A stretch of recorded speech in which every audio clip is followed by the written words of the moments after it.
Invité spécial. Invitato speciale. Különleges meghívott. Exklusiver Studiogast. Christian Boucher, bonjour. Bonjour.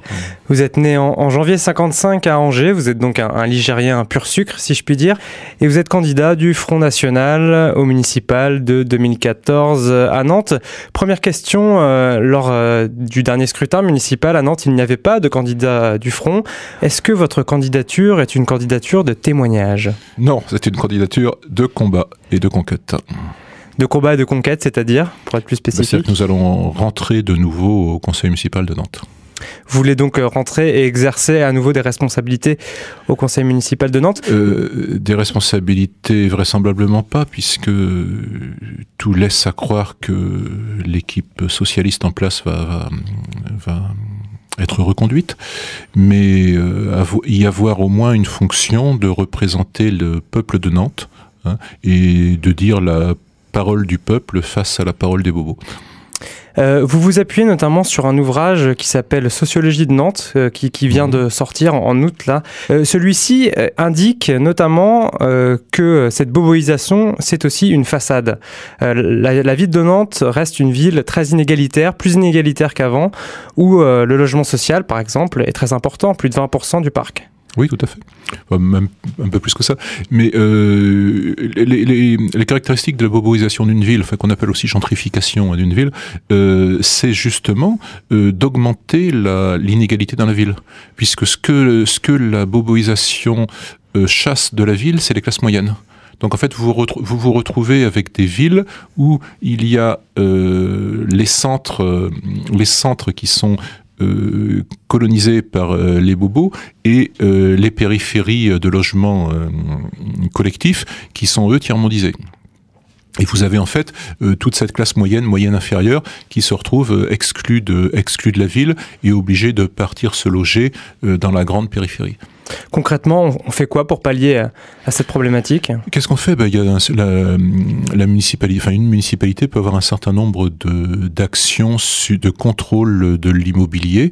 Hein. Donc là, il y a des tas de mesures qui sont possibles, hein, des réserves foncières, des expropriations, des incitations, hein, et qui doivent viser à ce que l'achat de l'immobilier à Nantes reste accessible aux classes moyennes, quoi. Quand on voit que dans certains secteurs de Nantes, on est actuellement à 6 500 € le mètre carré, et comment voulez-vous que des primo-accédants des classes moyennes puissent se loger dans des conditions pareilles, hein, c'est tout à fait impossible. Les inégalités à Nantes, c'est également sur le plan des structures médicales, culturelles.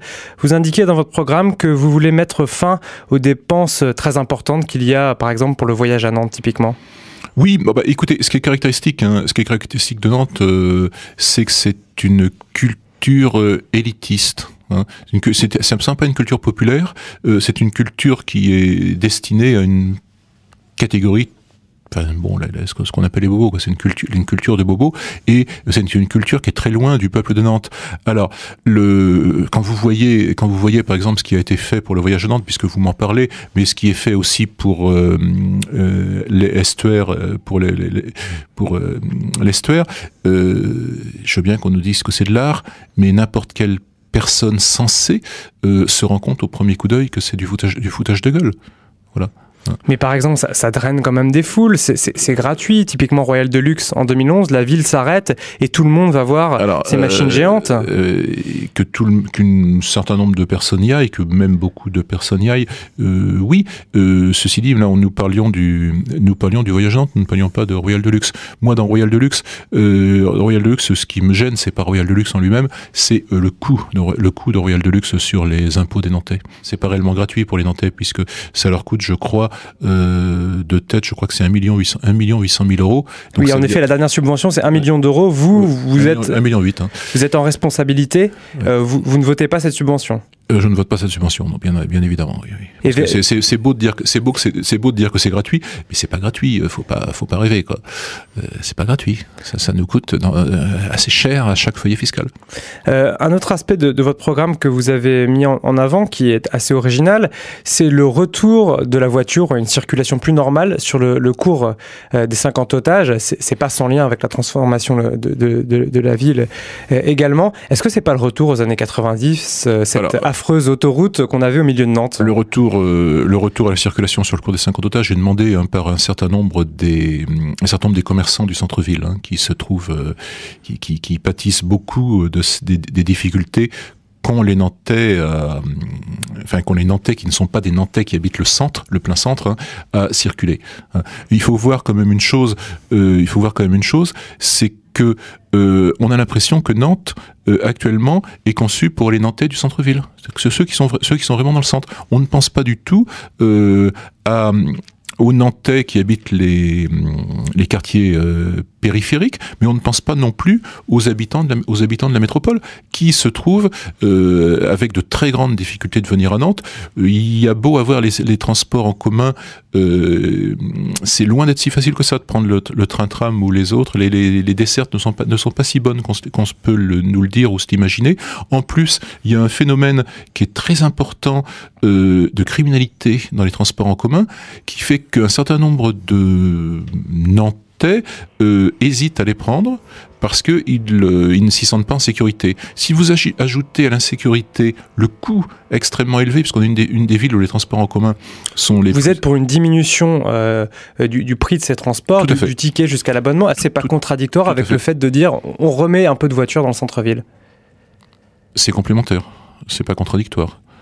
Puisque si vous permettez aux Nantais de circuler à moindre coût en transport collectif et en sécurité, il est bien évident qu'ils prendront moins leur voiture.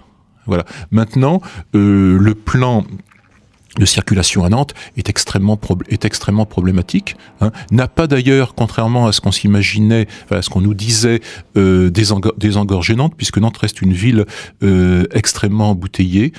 Je crois que j'ai fait le calcul que un Nantais perd 3 semaines de sa vie dans les embouteillages à Nantes. Enfin, un Nantais qui utilise sa voiture perd sur une année 3 semaines de sa vie dans les embouteillages, quoi. Nantes est capitale verte de l'Europe en 2013. Certains parlent de course au prix, notamment européen. Est-ce que l'Europe a sa place dans cette campagne? Laurence Garnier, par exemple, candidate de l'UMP, dit Nantes aurait dû mettre tous les moyens possibles pour être capitale culturelle de l'Europe. Écoutez, il y a différentes choses à voir là-dedans. Déjà que Nantes soit capitale verte, là, comme vous venez de le dire, ça avait chez moi suscité une certaine interrogation, quand nous nous étions rendus compte que la mairie communiquait entièrement en anglais sur ce phénomène. Je ne sais pas si vous vous en souvenez, j'avais proposé que le maire de Nantes soit nominé au prix de la carpette anglaise. Nous sommes une commune française. Le français est notre langue nationale. Quand nous nous exprimons... Le breton aussi? Est-ce qu'on doit... le breton n'est pas notre langue... Est-ce qu'on doit soutenir le développement du breton? Le breton n'est pas notre langue nationale. Le breton est une langue locale, régionale. C'est pas du tout pareil. Par contre, que effectivement, on donne l'accès aux jeunes qui veulent apprendre le breton ne me semble pas quelque chose d'absurde. Mais il faut mettre les choses en rapport. La langue nationale à Nantes, c'est le français. Et c'est complètement illogique que nous ayons une mairie qui fasse sa communication en anglais. Maintenant, pour aller plus loin dans ce que vous me disiez, Nantes est une capitale régionale, ce n'est pas une capitale européenne. Nous avons fonction à agir dans le cadre de la France et non pas dans le cadre de l'Europe. Agir dans le cadre de l'Europe, c'est du niveau national, ce n'est pas du niveau régional ni local. Vous ne gardez pas un œil, même en tant que candidat au municipal, sur ce qui se passe au niveau continental? Marine Le Pen qui essaye d'unir aujourd'hui les mouvements de la droite populiste, de l'extrême droite au niveau continental. Ça s'appelle l'Alliance européenne pour la liberté qu'elle a lancée le 23 octobre. Alors, je doute fortement que Marine Le Pen essaie de rassembler des groupes d'extrême droite. C'est tout à fait contraire à notre idée. Marine Le Pen tente de rassembler des groupes de patriotes, ce qui est tout à fait différent. Christian Boucher, enfin, dernière question pour conclure. Nous évoquions Marine Le Pen. Est-ce que vous avez une place légitime dans son mouvement? On sait qu'il y a eu des bisbilles avec elle en 2011. Elle a dit, notamment, elle a déclaré sur une radio israélienne 90 FM, « Monsieur Boucher n'est en aucun cas un de mes plus proches collaborateurs. Je l'ai croisé 2 fois dans ma vie lors d'une conférence de presse. » Écoutez, Marine Le Pen a dit la réalité. Je ne suis pas un de ses plus proches collaborateurs. C'était pas un désaveu de moi, c'était une réponse à une question. Effectivement, je ne suis pas un de ses plus proches collaborateurs. Allez, on va dire Marine Le Pen, j'ai dû la rencontrer 5 fois dans ma vie, mais je ne suis qu'un cadre départemental du Front National. Je suis pas certain que les cadres départementaux du PS soient amenés à rencontrer Monsieur Hollande toutes les 5 minutes. Donc, faut remettre les choses dans une perspective.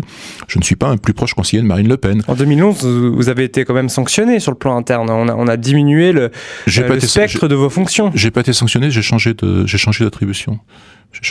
J'étais secrétaire départemental adjoint, je suis devenu porte-parole. Je sais pas où vous voyez une sanction dans le fait de passer de secrétaire départemental adjoint à porte-parole. Ça, c'est une analyse qui, à mon avis, est une analyse complètement erronée, quoi. Christian Boucher, merci. Je rappelle à nos auditeurs que vous êtes le candidat du Front National pour les élections municipales de mars 2014 à Nantes. Je vous remercie. Exclusiva Studiogast. Invitato speciale. Különleges meghívott.